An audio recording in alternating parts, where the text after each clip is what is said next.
Estamos con el doctor Alberto Olvera Rivera.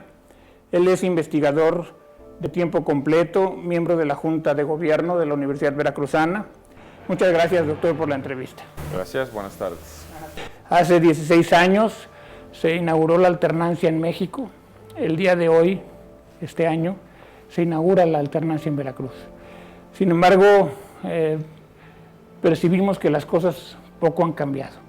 Bueno, yo creo que hay que entender la naturaleza de nuestra transición a la democracia.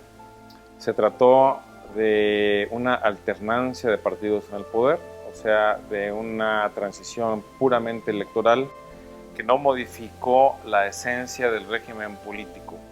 Lo que tuvimos fue que a través de la alternancia se acabó con el presidencialismo absoluto que había caracterizado al régimen autoritario priista, y lo que se propició fue una fragmentación del poder, básicamente una traslación del poder político desde el gobierno central hacia los gobiernos de los estados en todo lo que concierne a la política cotidiana, al control político.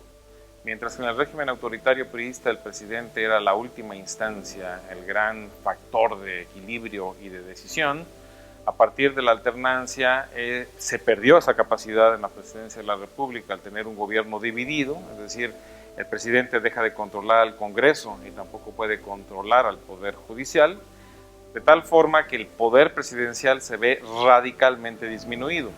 Pero, paradójicamente, el poder de los gobernadores se ve incrementado en la medida en que hay una descentralización mayor de los recursos públicos, empiezan a tener mucho más recursos los gobernadores, se culmina un proceso de descentralización del gasto educativo y en salud, se trasladan crecientes recursos para la política social, sin que en los estados haya capacidad de controlar las decisiones del poder ejecutivo local. Lo que tenemos es la sustitución del régimen autoritario federal por una especie de regímenes autoritarios subnacionales.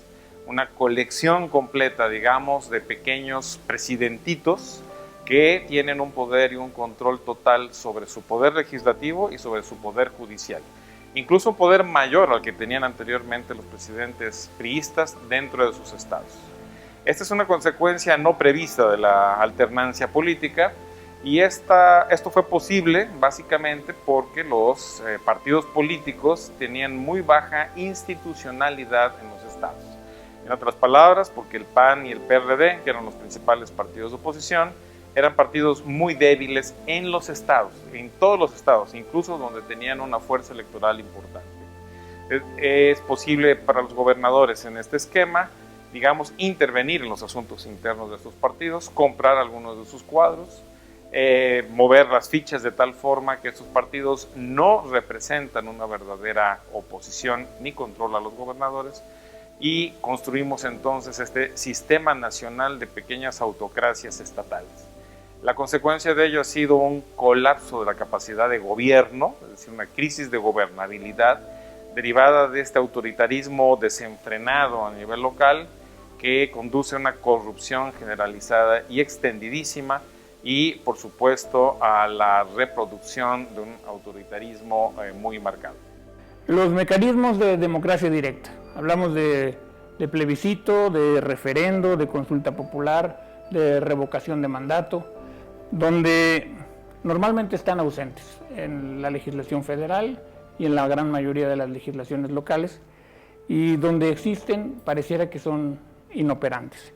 Por ejemplo, la ley de referendo y plebiscito que tenemos en Veracruz, que a mí me llama mucho la atención, que solo puede ser iniciada por las autoridades.